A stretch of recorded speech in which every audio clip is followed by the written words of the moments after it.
Quando foi que você descobriu que você é uma mulher bonita?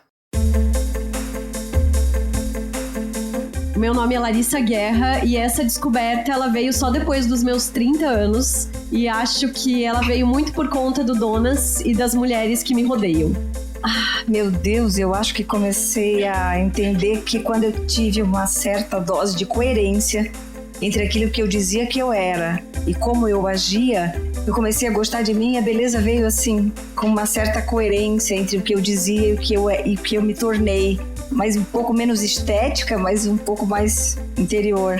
Meu nome é Dani Sagaz e pra mim eu acho que veio na adolescência, pasmem, né? Que eu acho que é um dos períodos que a gente mais se questiona sobre beleza. Mas pra mim, acredito que foi nesse momento, assim, dessa transição e por ter um momento de muito apoio de pai e mãe que sempre reforçavam isso de alguma maneira. O meu nome é Marina Mels e eu descubro e esqueço que eu sou bonita todos os dias, em alguns dias um pouco mais, dependendo do período do ciclo. Autoestima é um tema recorrente por aqui no Donas e sentir-se bonita, a gente sabe, não é uma constante. Nesse nosso aniversário de 4 anos, nós decidimos ir um pouco mais fundo nesse tema e entender quando foi que essa beleza nasceu pra nós, não só pros outros. Estamos recebendo convidadas muito especiais e estamos aqui, ao vivo, num episódio comemorativo dos nossos 4 anos. Boas-vindas ao Donas da Porra Toda.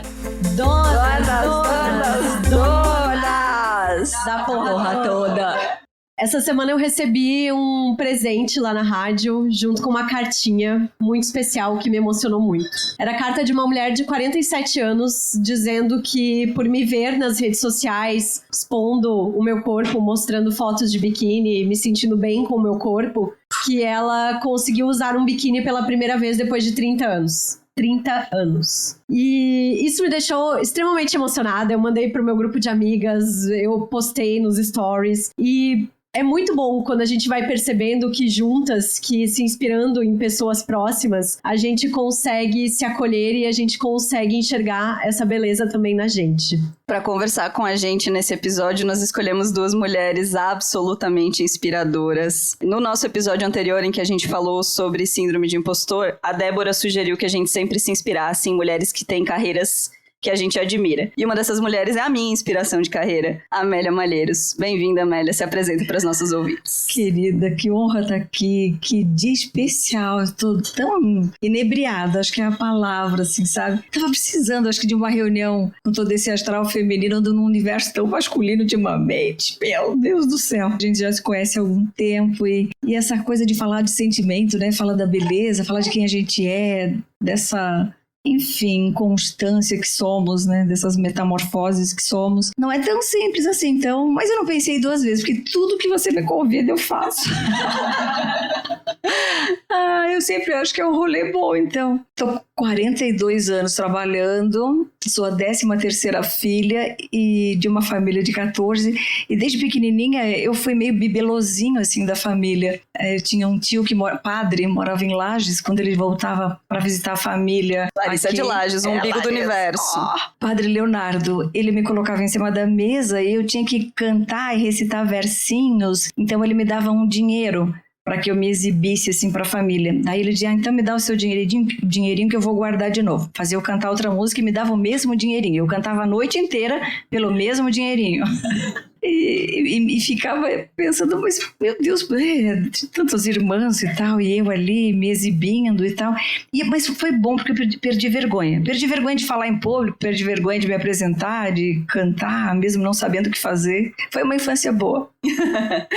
Dani, também é uma mulher muito inspiradora que eu conheço há muitos e muitos e muitos anos, mais do que a gente gostaria de admitir, talvez. E é uma mulher absolutamente inspiradora. Se apresenta para os nossos ouvintes, Dani. Bom, eu sou Dani Sagaz, eu sou formada em psicologia, nascida numa cidade bem próxima daqui, que é Timbó. Eu tenho 35 anos.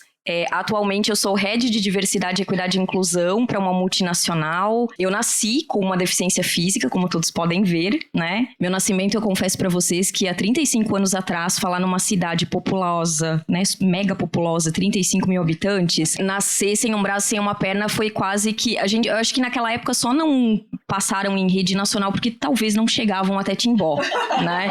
Mas, de fato, foi um evento para a cidade. Então, muitas pessoas, assim, querendo saber o porquê, o que tinha acontecido.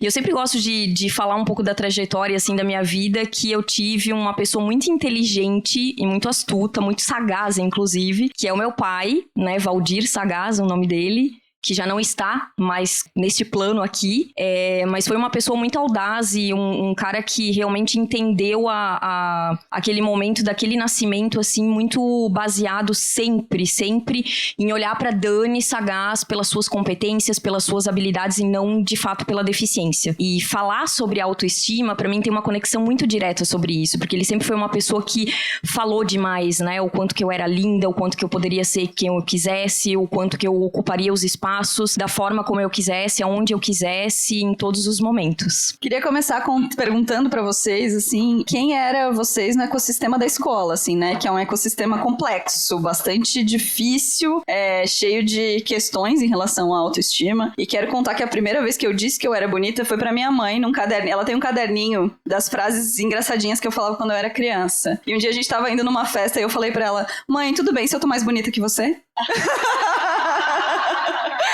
Então, assim, não era tão... Eu não sabia o que isso significava, mas aparentemente essa foi a primeira vez que eu disse que eu era bonita. E vocês? Como era na escola? Quando que vocês entenderam que vocês eram bonitas na infância? Vocês têm que lembrar que eu fui pra escola há meio século atrás, né?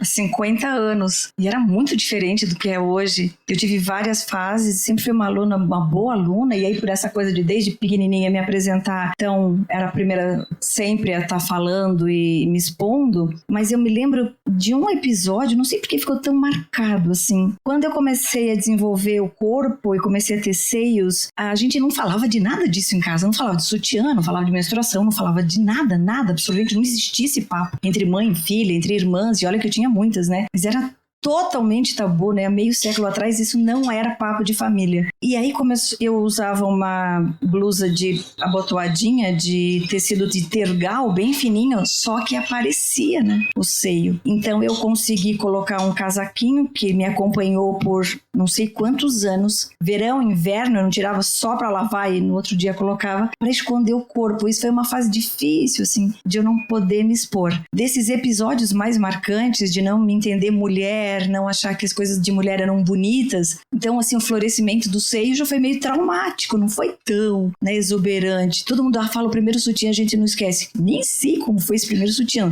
porque só me lembro daquela camisa que eu botava por cima do uniforme escolar para esconder um pouco. Depois isso fui vencendo, né? E da primeira vez que fiquei menstruada também não foi uma experiência que eu possa dizer assim, puxa, tive qualquer tipo, né, uma mínima orientação, normal. Não, você pensa, já que tá morrendo, tô sangrando, pelo amor de Deus, vou morrer. Nunca pensei que isso ia me acontecer. Nunca falei sobre isso. Mas, assim, nunca fiz muito drama. A gente não foi uma geração, assim, que pôde fazer nada de drama. Se fizesse drama, apanhava muito. Ainda que na minha família, meus pais não bateram na gente, nem nos meninos e nem na gente. Fomos uma família criada, assim, com amor absoluto. Mas eu não tive o florescimento dessas fases naturais para uma menina, né, que vai se tornando adolescente e mulher, com naturalidade. Tudo foi muito às avessas, assim, foi um pouco conturbado. E que gerou reflexos, né, de um casamento muito cedo, um namoro com o primeiro namorado, uma transa, uma gravidez conheci ele aos 16, aos 19 a gente estava casados, e aos 20 eu fui mãe, meu filho está com 40, então eu troquei esses períodos todos, né? Eu acelerei, aí eu quis sair muito de casa para poder achar que, de repente, achando que o mundo fora poderia me dar o que eu não tive, assim, mas sem dor, entendendo que os meus pais, para aquela época, imaginem, né, fizeram o que podiam, com tantos filhos, com tanta necessidade, com tanta relação que eles tiveram. Mas se eu puder dizer, assim, de 0 a 10, de grau de felicidade, eu dou 10 mesmo, eu não dou menos do que isso. Porque não me faltou nada, né? Não me faltou saúde, não me faltou afago, não me faltou afeto. Faltou, sim, essas conversas que poderiam ter me feito aceitar melhor a feminilidade. Eu carrego isso muito ainda, sabe? Essa coisa de não receber, eu não sei receber. Então, para mim, no sexo é uma questão, assim, sabe? De me soltar, de me entregar, de receber elogio, qualquer coisa, né? Que me dizem... Eu não sei receber, porque fui endurecendo e não fui deixando essa coisa da feminilidade ser não sei, assim, né, um dom, uma coisa bonita pra mim. Então, tem umas questões pra tratar ainda sobre isso. Mas de 0 a 10 é 10. E pra ti, Dani, como foi na tua infância? Gente, ela tava comentando algumas coisas assim, sabe quando você volta assim pra infância e lembra daquelas coisas engraçadas? Eu fui do clube que muitas de vocês talvez devem ter feito parte, que era o clube das meninas que comiam aquele batom moranguinho, né? Porque era uma delícia. Então, de fato, eu sempre fui uma criança, assim, e eu lembro da minha infância de ser muito vaidosa, de ir na frente do espelho. E eu tive um trauma que minha mãe causou, que ela não deixava o meu cabelo ficar comprido. Ela dizia que eu só teria cabelo comprido quando eu pudesse e tivesse essa responsabilidade de cuidar. Então, eu tinha aquele cabelo, assim, meio piniquinho, sabe? Aquela coisa, né, redondinha e tal. E o que eu fazia? Eu colocava uma camiseta na cabeça e amarrava e andava, assim, pela rua, maravilhosa, me achando, né, desfilando. E com o meu batom, sempre andava com o meu kitzinho de maquiagem. E eu lembro na sala de aula, gente, assim, vários momentos, eu subia na mesa e dançava, né? Eu era uma atriz já, assim, desde pequenininha. Então, essa questão da autoestima, pra mim, ela sempre foi muito elevada, de fato. E é engraçado que uma das grandes curiosidades que eu sempre conto pra mim mesma e pras pessoas é que nos meus sonhos, normalmente não, 100% dos meus sonhos, eu sonho que eu estou com as 2 pernas e os 2 braços. Eu nunca sonhei comigo sem uma perna e sem um braço. E não porque isso pra mim fosse algo que, né, por eu não ter uma perna e um braço eu sou feia, não, do contrário. Acho que eu sempre me sentia, assim, muito bonita, muito completa e não tendo essa necessidade, assim, sabe? Então, de fato, pra mim sempre foi, eu acho que de 0 a 10, 11. Gente, assim, ó, eu queria ter nascido assim, sabe? Com essa autoestima. Mas vou deixar a Larissa falar primeiro. Bom, já falei algumas vezes no Donas de que eu vim de uma família de muitas mulheres, né? E de mulheres que são muito vítimas desse projeto de sistema capitalista patriarcal que nos bota pra baixo o tempo inteiro. Então, crescendo nesse ambiente, e sempre tendo questões ligadas ao meu peso, eu nunca fui a criança bonita, né? Eu era a criança gorda, a criança inteligente, que era engraçada, que era sempre muito espontânea, mas eu não era bonita, assim, não era. Na escola eu não era a menina mais bonita, nunca fui, não era também algo que eu desejava ser, mas o que eu sempre questionava era que eu não me via representada.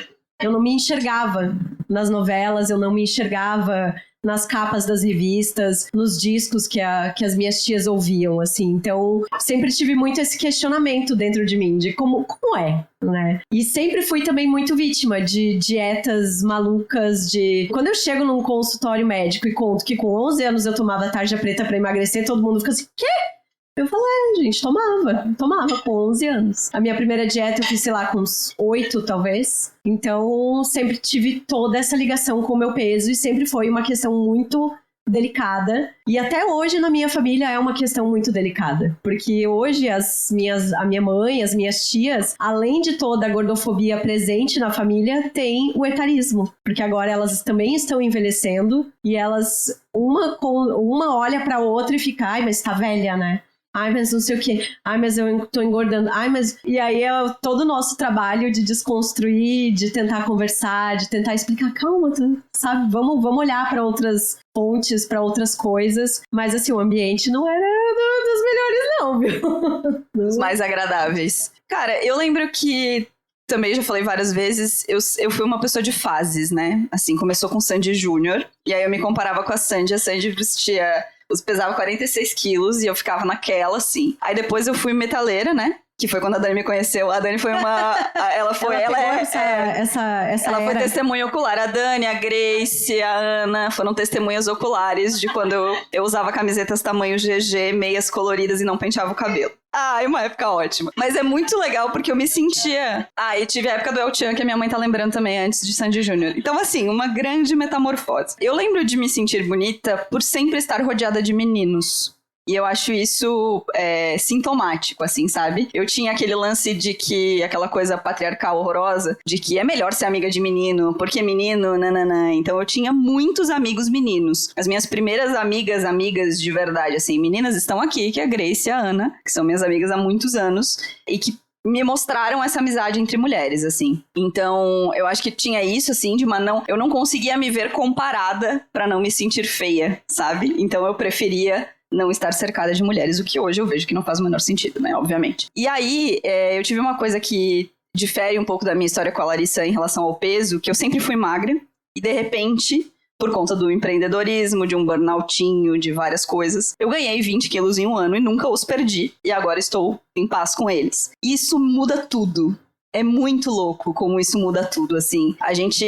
Quando a gente fala de gordofobia, claro, a gente tem que falar de acesso, né? Então, de exames que não são disponíveis para pessoas que têm corpos que não cabem em máquinas de ressonância, catracas em que as pessoas não passam. Isso é muito grave. Mas o varejo da gordofobia, essa gordofobia nossa de cada dia, assim, ela mexe muito na autoestima das pessoas, assim. E isso me impactou muito, assim, na minha visão de mim mesma. Impacta ainda hoje, não seremos hipócritas. Mozão, que é o meu grande apoiador nisso, sabe? Então, eu acho que por isso, assim, eu acho que a gente não pode entender que se sentir bonita é uma linha de chegada. Que essa linha de chegada nunca vai existir. Hoje a gente tá se sentindo bonita, amanhã a gente não tá e tudo mais. Eu queria perguntar pra vocês, quando que vocês começaram a ter consciência sobre o contexto que está envolvido no se sentir bonita, né? Porque a gente, no começo, quando a gente começa a se olhar no espelho, a gente se vê e pensa, sou bonita ou não sou bonita? Ou a lista das meninas mais bonitas da escola te diz se você é bonita ou se você não é bonita. Ou seu número de pretendentes te diz. Quando que vocês começaram a se dar conta de que ser bonita não é só o espelho? De que é uma construção que envolve comparação, que envolve tudo isso? Eu fui rainha da primavera há 40 anos atrás, gente. 1980. Então, acho que tá fazendo... Gente, a Amélia tem tanta história que é impressionante. A empresa não existe mais, enfim. E eu nem sei como fui escolhida, mas enfim. E aí eu comecei a ter essa coisa, né, Mas a beleza, ela nunca foi uma questão. Eu nunca tive essa vontade de ser diferente, mais alta, mais baixa, de um jeito ou de outro. Eu nunca olhei para as minhas amigas e tenha... Talvez, assim, tivesse... tinha uma ruiva muito bonita, que eu achava o cabelo dela lindo, mas não, assim, a ponto de desejar. Mas acho que ali, nos meus 18, quando eu fui eleita lá, rainha e tal, aí chamei muita atenção, eu fiquei, né, assim, um pouquinho popular. E a minha mãe, ela sempre dizia, meu Deus, Amélia, o que é que você tem? Todo lugar que você vai, volta com um monte de gente. Sempre, assim, muitos pretendentes, meninos, assim, né? A gente lá em casa, muita mulher. Meu pai tinha um medo, assim, que a gente, né, engravidasse de solteira, que a gente não casasse com o primeiro namorado. Meu Deus, né? Pensem, gente, faz muito tempo isso. Minha mãe, coitada. Não tinha esse medo, não. E então eu comecei, depois daquela adolescência meio traumática, de esconder muito o corpo, despertei para essa coisa de ser bonita, da beleza, sem muita consciência ali pelos meus 18 anos, quando, por aí, 17 para 18, há 40 anos atrás, quando fui eleita rainha. Mas nunca penso sobre isso. Engraçado não pensar sobre beleza, assim, sabe? Não penso mesmo. Hoje estava pensando, antes de vir pra cá, né, assim, teve vezes que eu cortei cabelo tão curto, assim, de um pedacinho, assim, Joãozinho. Já tive cabelo compridão, Chanel. Já fiz permanente. A minha irmã fez curso pra cabeleireira e precisava de, né, gente pra ir lá. Fez aquele bigodinho, aquele cheiro horrível daquele líquido. Meu cabelo ficou desse tamanho, parecia uma leoa, que eu gostei daquele cabelo. Então, eu não tive muitas questões, assim, de não aceitação. Pela estética. Mas eu tinha questões interiores. Eu sempre fui encucada com coisas que eu não aceitava nos meus comportamentos, com ações que eu me envergonhava, com a falta de coragem para algumas coisas, com um monte de coisas assim de dentro de mim que me deixavam feia para mim, sabe? E isso eu tive que lidar lido, né, todos os dias, nesses anos todos, assim, de me olhar no espelho e dizer, eu sou mesmo, né, tudo isso, do que eu gosto, do que eu não gosto. Mas esteticamente e estranhamente, eu nunca tive nenhuma questão com o corpo. Eu sou cheinha de celulite, cheia, não tem lugar para entrar celulite, não sei, é uma coisa do meu corpo. Mas eu vou pra praia de biquíni, assim, eu não tenho problema com isso. Nunca ganhei muito peso, ganhei 20 quilos na gravidez, perdi logo depois, porque engravidei muito cedinho. A gente, quando tem filho muito nova, volta logo ao corpo. Eu tinha 49 quilos, tenho 75 agora. Então pensem que com 49 quilos eu era uma seca, né? Engordei os 20 para ter o Júlio, perdi. E não tive, assim, questões difíceis de lidar. Agora, eu tive momentos tão difíceis de lidar comigo mesmo, sabe? De não me sentir pertencente, não me sentir aceita, não me sentir merecedora. Sempre essa questão do merecimento, para mim, é difícil de lidar, mas não é por fora, é por dentro, sabe, Mar? Você, Dani? Eu acho que, pra mim, ao longo da minha história, fez muito sentido o que você comentou antes, né? A questão da representatividade. Então, por de fato, eu não me ver em nenhum lugar, não me ver em vitrines, não me ver em desfiles, não me ver na escola, não me ver em supermercado, não me ver em qualquer local, eu acho que isso de alguma forma fez com que eu entendesse de alguma maneira muito natural que eu deveria comparar a beleza comigo mesma. E isso pra mim fez muito sentido, assim, sabe? Então, por isso que essa vaidade, essa vontade de me vestir, essa vontade de me sentir bem, pra mim, eu acho que ela veio, de fato, assim, muito desse autoconhecimento, de entender que naquele espaço, pelo menos, né, em Timbó, eu não teria esse comparativo. E, de fato, não adiantava, porque mesmo que eu quisesse, e eu lembro nitidamente, assim, que quando eu tinha, acho que uns 7, 8 anos, os meus pais, eles fizeram a primeira tentativa de eu colocar uma prótese de perna. E pra eles estavam, assim, super felizes. Poxa, eu acho que vai ser o primeiro momento em que a Dani, de alguma forma, vai estar mais parecida com as outras pessoas. E, gente, eu lembro até hoje, assim, que eu caminhava com a prótese na frente deles. Quando eu chegava na escola, a primeira coisa que eu fazia era tirar a prótese. Porque eu queria pular, eu queria brincar, eu queria ser eu, sabe? Então, eu acho que isso fez com que, de uma maneira muito natural, de fato, assim, com que eu enxergasse que eu não teria por que me comparar com outras pessoas. Porque, de fato, essa representatividade não existia. E não existe ainda hoje, né? Eu vejo muito... Gente, a Dani, ela é tão chique que ela acabou de voltar do evento com Ana Paula Padrão e Luísa Trajano, tá? É sobre isso. E aí, eu vi algumas coisas que você compartilhou do evento e é isso, né? É tipo, ainda hoje, a garota, menina, que não tá em Timbó, mas tá em qualquer outro lugar, que tem qualquer tipo de deficiência, não consegue se enxergar. E o quanto isso é difícil, o quanto isso não muda, né? O quanto Total. é difícil fazer isso mudar. E entre essa linha capacitista, né, e pra quem talvez não conhece o termo capacitista, capacitismo é basicamente o preconceito com as pessoas com deficiência. E algo que eu sempre falo, e eu conto muito nas minhas histórias, assim, é que muitas pessoas hoje ainda fazem aquela coisa maravilhosa de me parar na rua, olhar pra mim e dizer assim, nossa, tão linda, pena que aconteceu isso.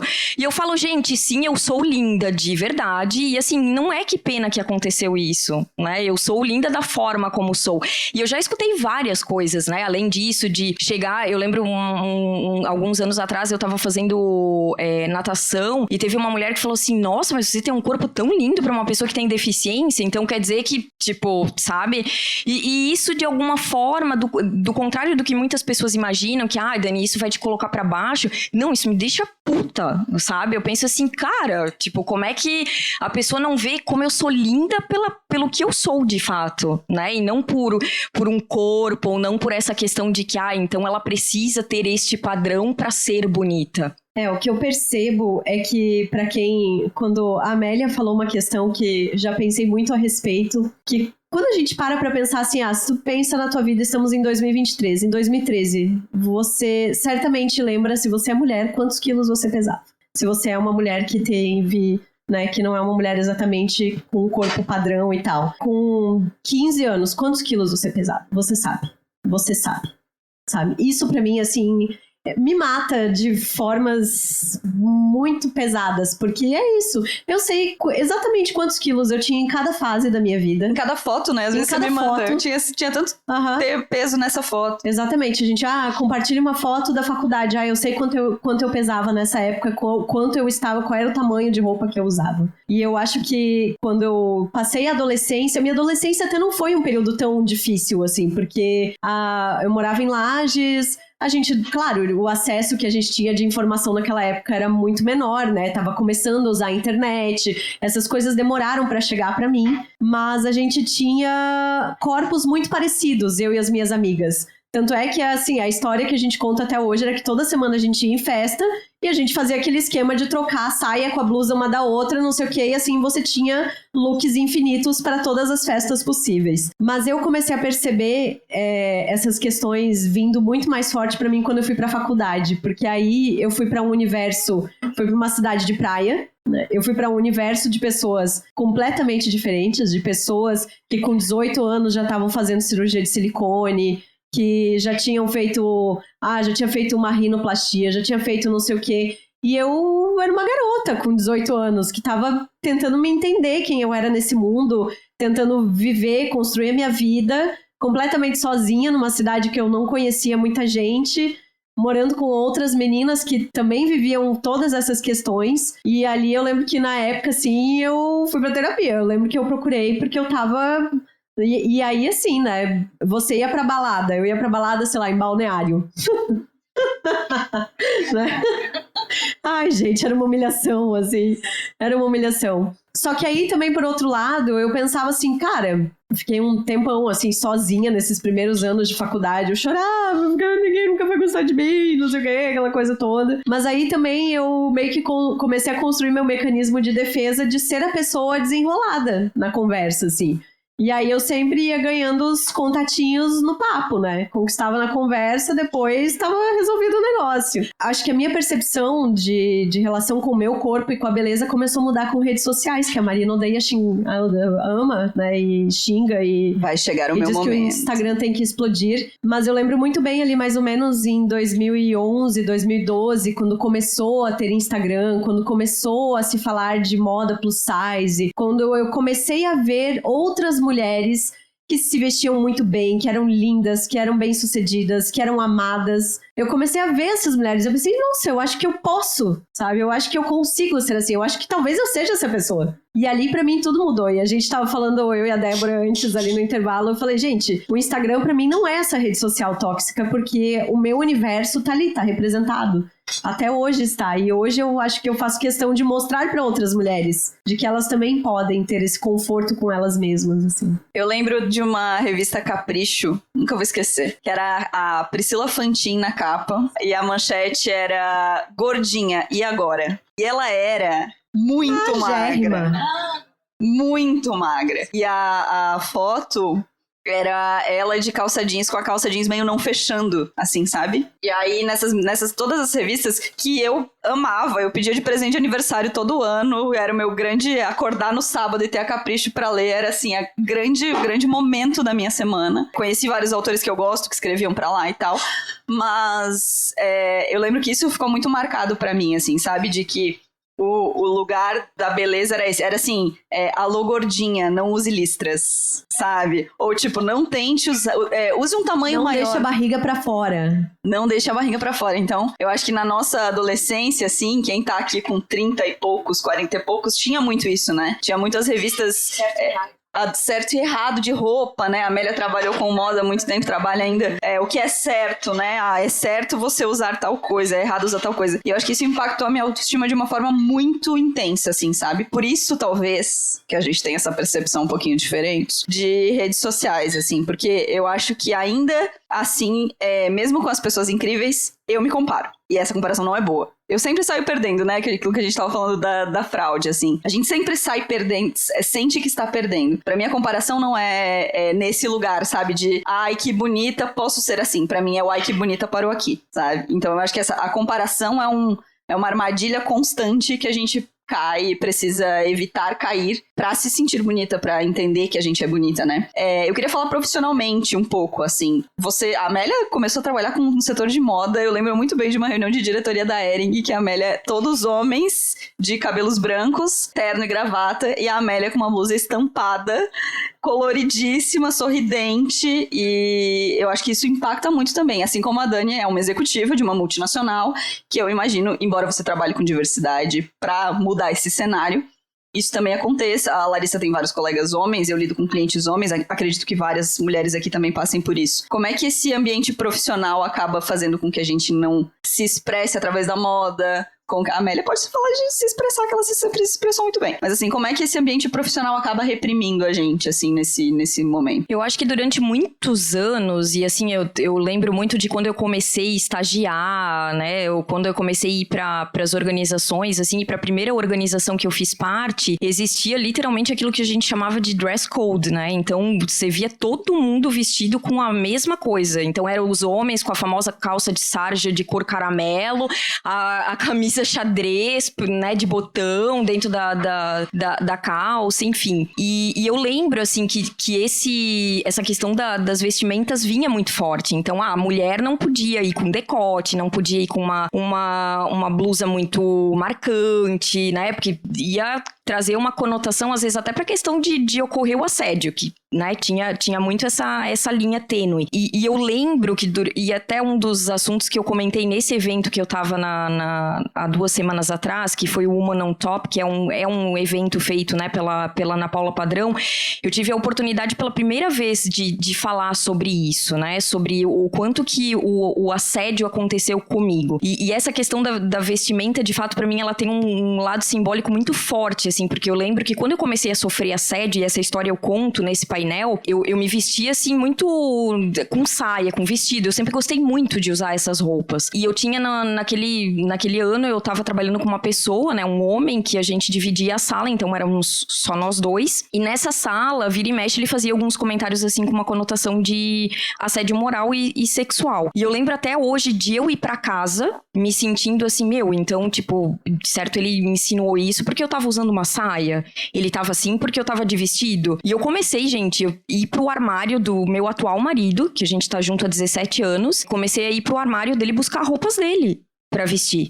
Sabe, para evitar de fato com que né, aquele ambiente se tornasse mais sexualizado e eu me sentindo extremamente envergonhada, extremamente culpada, sabe? E de novo, né, o sistema fazendo isso com a gente, né, de que você precisa. E hoje, do contrário, assim, eu me sinto super à vontade para ir trabalhar com a roupa que eu quiser. Se eu quiser estar de decote numa reunião, se eu quiser usar uma roupa mais executiva, menos executiva, né, que às vezes tem as meninas que me perguntam, vai ter uma reunião com o board hoje. E, você vai se maquiar, vai ser... Eu não, né? Eu trabalho de casa, se eu tiver com vontade eu vou me arrumar, se não tiver também tá tudo certo. Acho que não é isso que vai mostrar a minha eficiência ou a minha competência dentro da organização, né? A gente sabe que existe uma questão ainda muito forte de imagem pro trabalho, isso tem estudos que demonstram, né? Eu vi esses dias até uma consultora falando sobre isso, de que ela postou uma foto dela sem maquiagem, com qualquer vestimenta, e depois ela colocou a mesma foto, só que com maquiagem, e ela toda arrumada, produzida. E ela recebeu, tipo, em uma foto, ela recebeu, acho que 0 contatos, e na outra foto ela recebeu mais de 1.500 contatos para a consultoria dela. Então, o quanto que isso te prende, de fato, a um modelo de que você tem que seguir esse padrão, de que você tem que estar nesse ponto, né? E isso, para mim, eu acho que tem muito a ver, de novo, com a confiança e com o autoconhecimento, né? De que você sabe, ok, as pessoas talvez vão estar vestidas dessa forma, se você se sentir à vontade, você vai se vestir mais executiva, menos executiva e por aí vai, né? Eu acho que eu tive a sorte de, nessa empresa que eu fiquei 30 anos, que é a Hering, né? Não ter esse dress code. Podia tudo, se você tivesse de jeans e de camiseta, mas nunca foi assim muito uma questão proposital. Eu nem me vestia nem para chamar atenção, nem para causar, né? Não era o caso, assim, a situação toda não requeria isso. Mas a competição, ela se dava por outros vieses, né? Não por isso, assim, a beleza não abria a porta, fechava a porta. Acho que a beleza, né, a aparência, né, não a beleza, a aparência, o não estar em algum padrão definido para aquele lugar, para aquele momento, fecha a porta. Inegável isso. As portas nunca foram fechadas para mim por isso.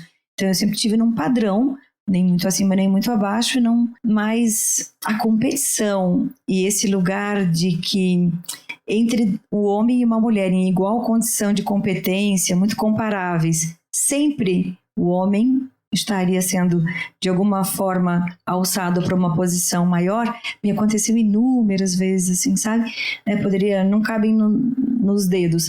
Me dedicava muito, tem um episódio muito interessante de uns últimos anos, que eu me dediquei muito, assim, para criar na Hering a área de sustentabilidade. Uma área que há 20 anos atrás não se falava, 15 anos atrás começou a se falar, eu já falava desde casa, né? Eu venho da família de um pai catador, né? Meu pai criou os 14 filhos, nós 12 vivos. Muito do que ele juntava nas ruas, ou ele capinava, ganhava um salário da prefeitura, ou ele já aproveitava e juntava. A gente falava ferro velho. Então, na frente da minha casa era uma montanha de ferro velho, onde nós não só nos divertíamos, mas o meu pai ganhava um pão de cada dia. Então, eu já trouxe isso para o meu ambiente de trabalho, e na Hering eu puxei essa briga da sustentabilidade sempre, desde sempre, quando não se chamava isso, não tinha esse nome. E aí criei um comitê.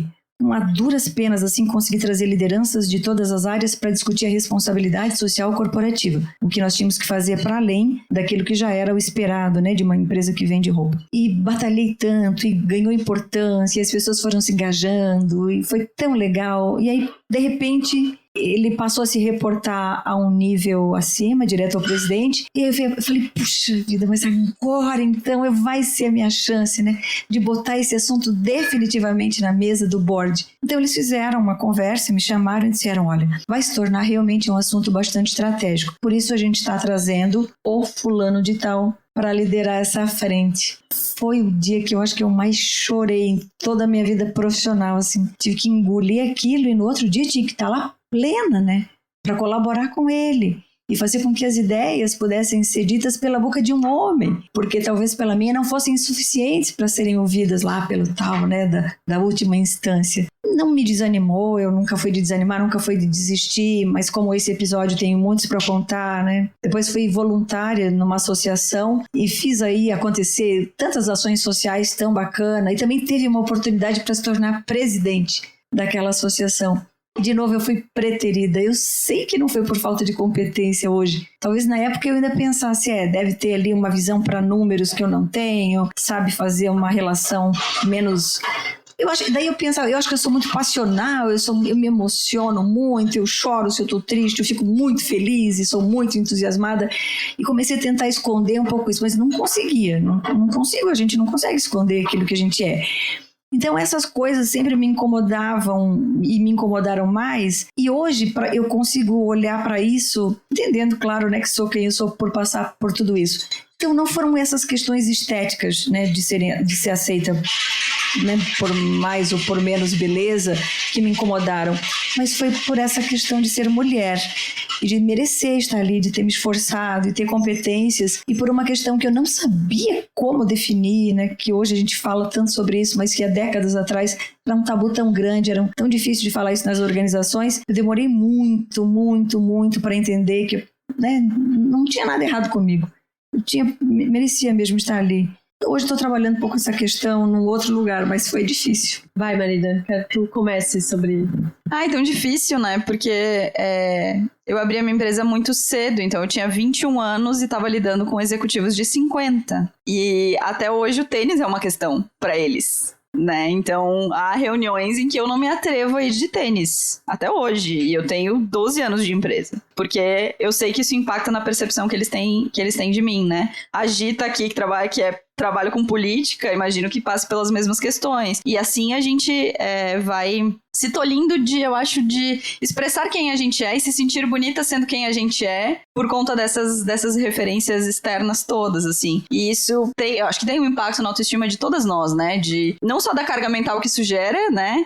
Todas as pessoas que são heterossexuais ou convivem com homem sabem a raiva que dá quando você tem que se arrumar pra sair, ele bota uma calça jeans e a camiseta, pronto, entendeu? Então eu acho que essas questões estéticas, elas acabam impactando na nossa autoestima também. A gente tem que tomar bastante cuidado pra que isso não se transforme na nossa beleza, né? A nossa beleza não é o que a gente tá vestindo, a nossa beleza não é a forma como a gente tá se relacionando, a nossa beleza é realmente quem a gente é, e é muito difícil. Você quer comentar? Sim, quando eu comecei na comunicação a trabalhar, fui repórter de política, né? Com 22 anos.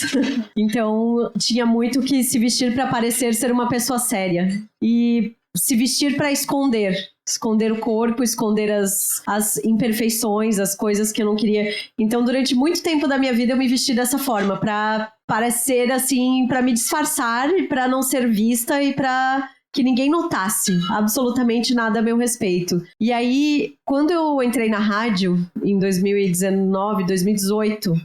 19, os anos pandemia, né? Eles confundem a cabeça da gente. E aí, em 2019, quando eu entrei na rádio, eu lembro que eu começava na cozinha, eu levava uma roupa, trocava de roupa, ia pra rádio, voltava pra cozinha no final do dia. Então, já tinha 2 códigos de vestimenta completamente diferentes, né? Tu trabalha ali com uma roupa confortável, que não vai te machucar, que tu tem que estar super prática, né, no afazer, sem maquiagem, sem unha pintada, sem absolutamente nada. E aí na rádio eu comecei a perceber que eu podia me vestir de uma forma que eu quisesse me vestir. E aí eu lembro que na época eu procurei a Varros, que é consultora de estilo, e eu aprendi a me vestir da forma como eu sou, né, e não para esconder, mas para mostrar quem eu sou. E para que isso me representasse de certa forma. E eu acho que isso fez toda a diferença. E aí, para mim, essa relação de beleza, de construção de autoestima passou muito por isso. Porque hoje, aí às vezes a gente vai em algum evento, às vezes com eu e o meu colega, assim, aí ele, ai, tá bom, eu tô de boné. Ele sempre usa boné, né? Ele sempre usa boné. Aí ele, ai, tá bom, tô de boné. Eu falei, ai, a gente tem licença poética, vai, nós somos da rádio, nós somos descolados, tá tudo certo. A gente tem esse momento, assim. Mas aí eu percebo também que muita gente acaba olhando e vendo, nossa, mas que legal que tu tá vestindo isso, que legal. Eu nunca pensei em usar um vestido dessa forma. Nunca pensei em fazer tal coisa com uma peça que eu tenho. Ah, acho que eu vou fazer também. Aí eu acho que acaba virando e virando uma forma de expressão, porque eu enxergo a vestimenta, a moda dessa forma. É uma maneira de expressar quem eu sou.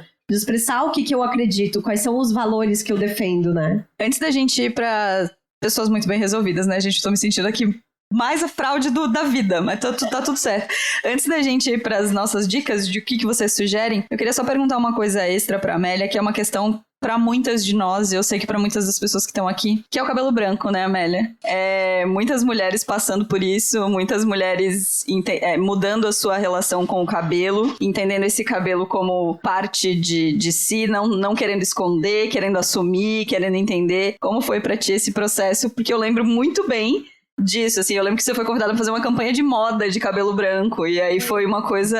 Desfilei na São Paulo Fashion Week. Olha que chique, gente. Uma marca, a convite da Natura, toda beleza pode ser, a gente fechou um desfile de um designer maravilhoso, a gente ajudou ficamos 7 dias hackeando lá a São Paulo Fashion Week. Nós éramos 12 modelos, os tipos mais excêntricos que a gente puder definir aqui nessa sala de estética, de corpos, de cabelos. Foi uma experiência incrível, assim, reveladora.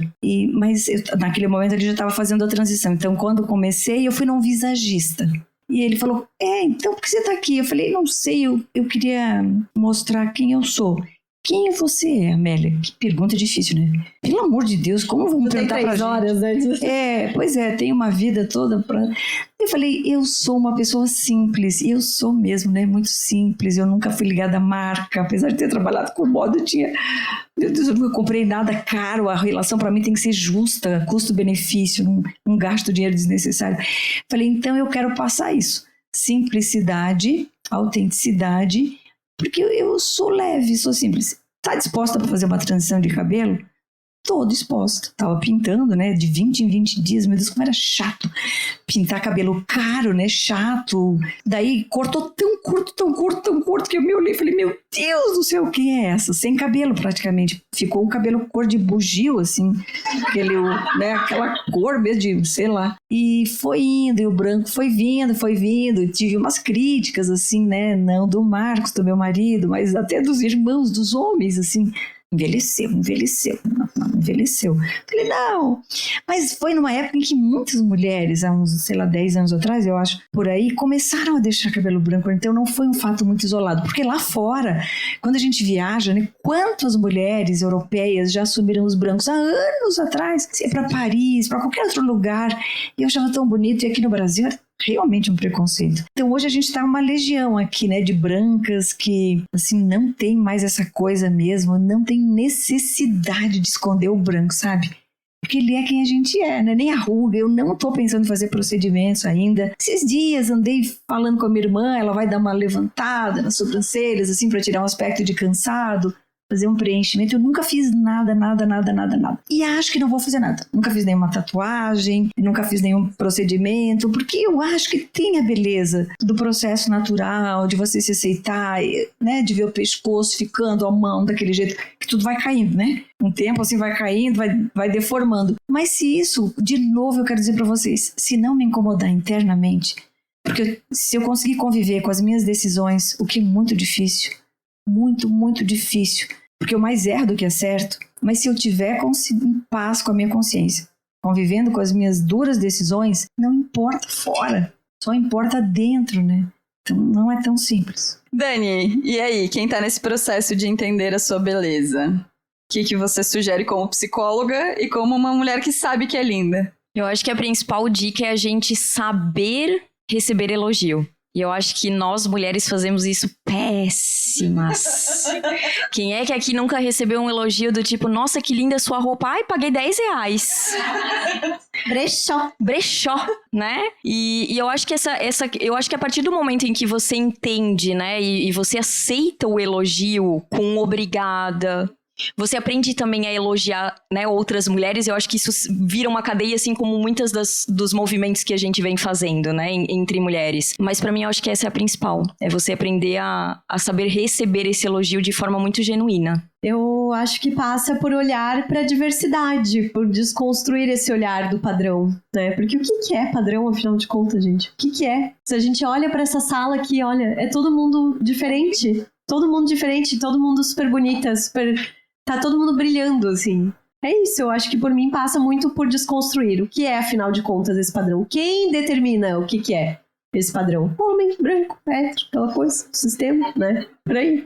Não vou ficar repetindo 300 vezes isso. E acho que praticar o elogio com as outras pessoas, né? Receber elogio, sim, é ótimo. Aceitar elogios, né?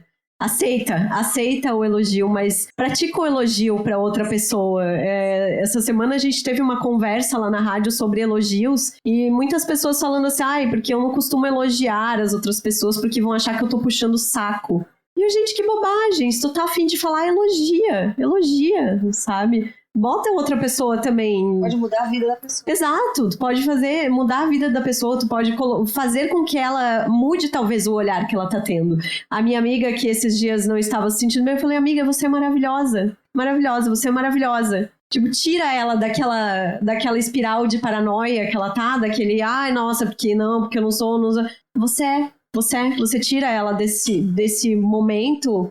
Né, e traz uma outra visão, assim, eu acho que também é importante, assim como a gente falou antes, sobre você ouvir opiniões externas, às vezes você ouvir uma opinião externa de alguém que você confie, claro, né, ou de alguém que saiba falar, acho que pode fazer a diferença. Eu acho que a coisa mais importante para nossa autoestima é escolher as nossas relações. De todas, assim, é mais importante que o espelho, é mais importante que a roupa, é mais importante que o procedimento estético, porque... Eu tenho certeza que todo mundo aqui já viveu uma relação em que a pessoa te botava pra baixo e não pra cima. É uma relação de amizade, uma relação de comparação, né? Então, eu acho que escolher as pessoas é a melhor forma da gente escolher se sentir bonita. Porque aí você vai escolher a pessoa que te elogia, você vai escolher a pessoa que te incentiva, você vai escolher a pessoa que faz sentido pra sua vida e que faz a sua vida ser melhor. A gente se relaciona pra nossa vida ser melhor, nunca pra ela ser pior. Então, acho que escolher as nossas relações é escolher os nossos espelhos de uma forma não literal, mas quase. É se ver, escolher quem tá te vendo pra escolher como se ver. Então, acho que pra mim essa é a coisa mais importante. Pra você, Amélia, pra fechar. Como se sentir bonita? Olha, puxa vida, acho que é primeiro aprender a respirar. Quando a gente aprender a respirar, conta 4, 4, 4, né? Resolve tudo. Resolve o nervosismo, resolve a comparação, resolve o Instagram, resolve tudo. Porque você traz pra dentro de ti a consciência de que aquilo é o que é. E se você fez o teu melhor naquele aspecto, naquela roupa que você tentou colocar, naquele jeito que você se apresentou, se foi o teu melhor, você não tem que dar satisfação pra ninguém. Você é o que você é, não vai mudar pra agradar o outro. Então, acho que quando eu comecei a entender, né, estava falando isso depois da menopausa, a gente passa por uma fase também, né, que tem na adolescência, depois toda a idade do ciclo, e a menopausa traz para a mulher um outro super desafio, que é um desafio tão personalizado também, né, algumas os calorões, outras a libido, que altera muito, outras o próprio peso, que altera também. Para mim foi uma questão emocional forte, assim, eu fiquei alternando muito, dias muito bons, né, dias muito ruins, momentos. Foi uma menopausa, eu não quis também tomar nada de remédios para controlar um pouco. Tenho uma dificuldade, assim, de aceitar que alguma coisa de fora vai me equilibrar. Então, tenho dificuldade enormes, assim, de precisar de remédio. Eu sempre acho que eu preciso resolver, olhar para aquilo de um outro jeito. E eu entendi que respirar ajuda. É barato, não custa nada. Só que tem que se lembrar. Então, nos meus piores momentos e quando eu não estou me sentindo bem, eu tenho trazido, né, o prana, trazido essa vida para dentro de mim e tenho transmutado. Eu nunca sabia o que significava transmutar energia. Eu, recentemente, numa imersão que eu vivi, eu consegui transmutar uma energia que é uma energia agressiva ou de cobrança, para uma energia de gratidão. Parece um pouco chavão, né? A gente falar nessa coisa, né? Mas eu de verdade consigo hoje agradecer qualquer coisa do meu dia.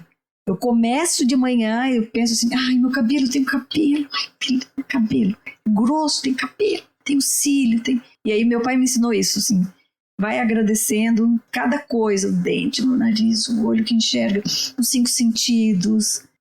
Aqueles minutinhos da minha meditação, é assim que eu medito de manhã, é só eu penso no meu corpo inteirinho, interno e externo, né? No esqueleto, no osso, no sangue, tudo eu agradeço. E aí eu transmutei essa energia de ter que agradar alguém, de ter que trabalhar para alguém, não, é tudo sempre por algo maior. Eu não tô aqui à toa, assim, né? Tô aqui, tenho uma agenda, eu vim cumprir uma agenda. Enquanto eu não cumprir, eu não vou embora. Daí eu fiquei um pouco mais bem resolvida com essa coisa da estética. Trabalho no Brás, para vocês saberem agora. Eu estou num projeto muito bacana lá em São Paulo, no meio de onde se produz praticamente 70% das marcas que a gente compra e que a gente nem sabe.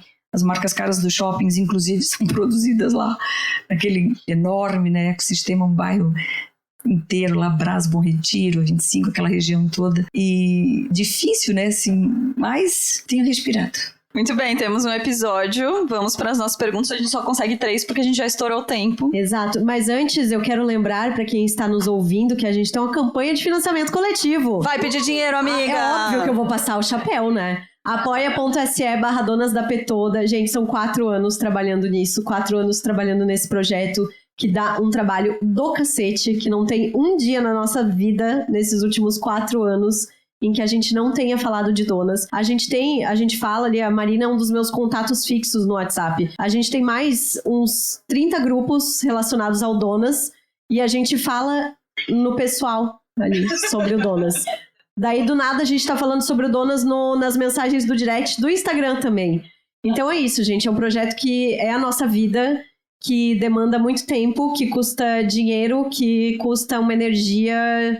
que é, e assim, né, volta para todo mundo, de certa forma. Então, temos apoiadoras também aqui na plateia hoje, né, muito obrigada às meninas que estão com a gente desde o momento 0 da nossa campanha. E assim, a partir de R$5 por mês, né, pelo amor de Deus, gente, R$5 por mês, você tem cupons de desconto, você tem newsletter exclusiva toda semana, tem sorteios, tem brindes, tem muita coisa aí. Quero agradecer sempre, nesse aniversário de 4 anos especialmente, a outra pessoa que está desde o dia 1 ao 3º elemento do podcast, entrou que é de gaiato. Bruno, de quem a gente fala de vez em quando, que entrou de gaiato e toda semana edita o podcast pra gente. Então, obrigada, mozão. Esse podcast está aqui por você também. E é isso. Vamos para as nossas perguntas. Então, alguém quer comentar? Alguém quer falar? Alguém quer... Eu quero, porque hoje... que eu vivi agora à tarde tem tudo a ver com o que vocês estão falando, né? As meninas chegando, eu não tenho jeito pra foto, eu não me acho bonita.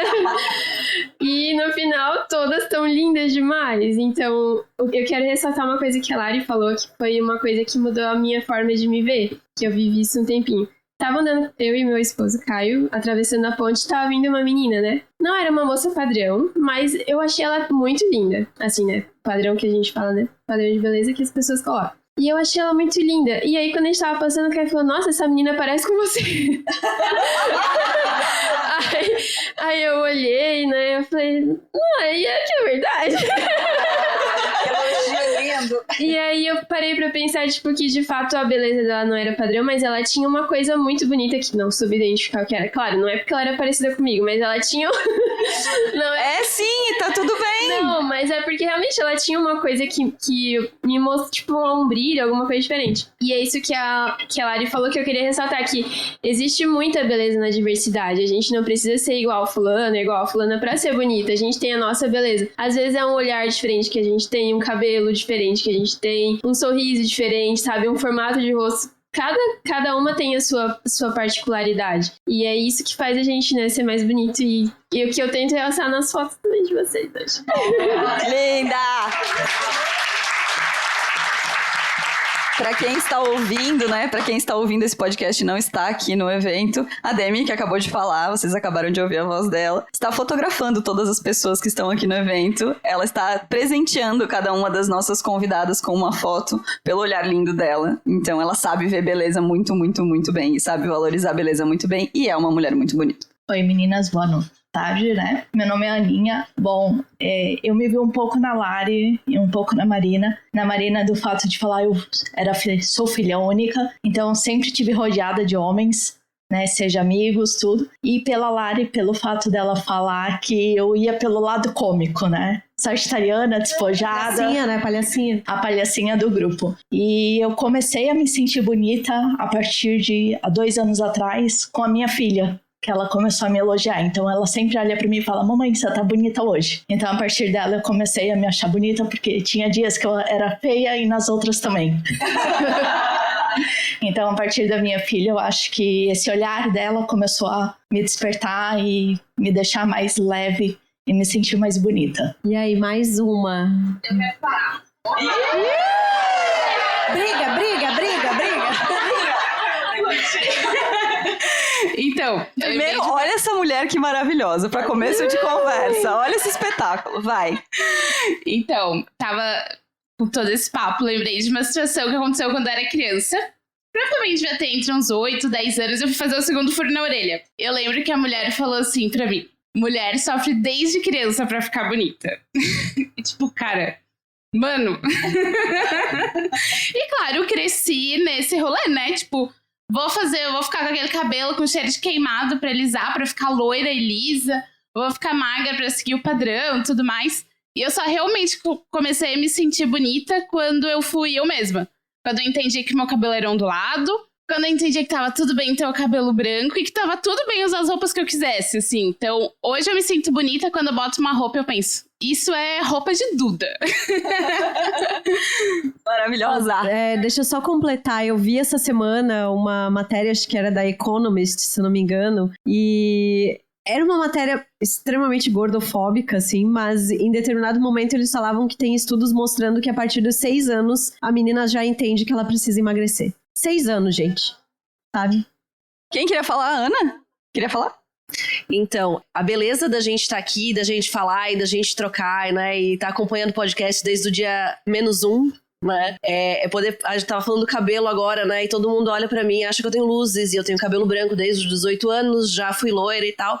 E hoje eu sou muito bem resolvida com o meu cabelo. E foi muito fácil ser bem resolvida com o meu cabelo, porque o caminho que eu traço hoje com tanta facilidade, a Amélia empurrou a porta, né? A Lu, que tá aqui, não sei onde tá, né? Cabelo maravilhoso. Várias mulheres antes de mim tornaram isso possível. Então, um dia que eu olhei e falei, eu tô de saco cheio, eu não quero mais pintar, não quero fazer nada. Olhei pro marido e falei, tá tudo certo, né? E ele falou, faz o que te faz feliz. Pra mim, foi muito simples tomar essa decisão. Eu nunca sofri nada por conta de pessoas como a Amélia, pessoas como vocês que abriram esse caminho. Então, eu queria dizer muito obrigada. Oh, melhor amiga!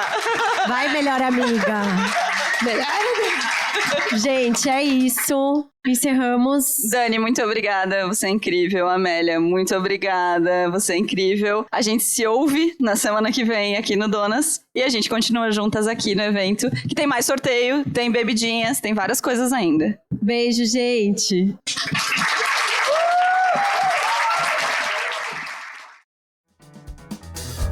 O Donas da Porra Toda é uma produção independente. Produção, roteiro e apresentação, Larissa Guerra e Marina Mels. Edição e tratamento de áudio, Bruno Stolf. Mais informações no site www.donasdapetoda.com.br ou nas redes sociais no @donasdapetoda.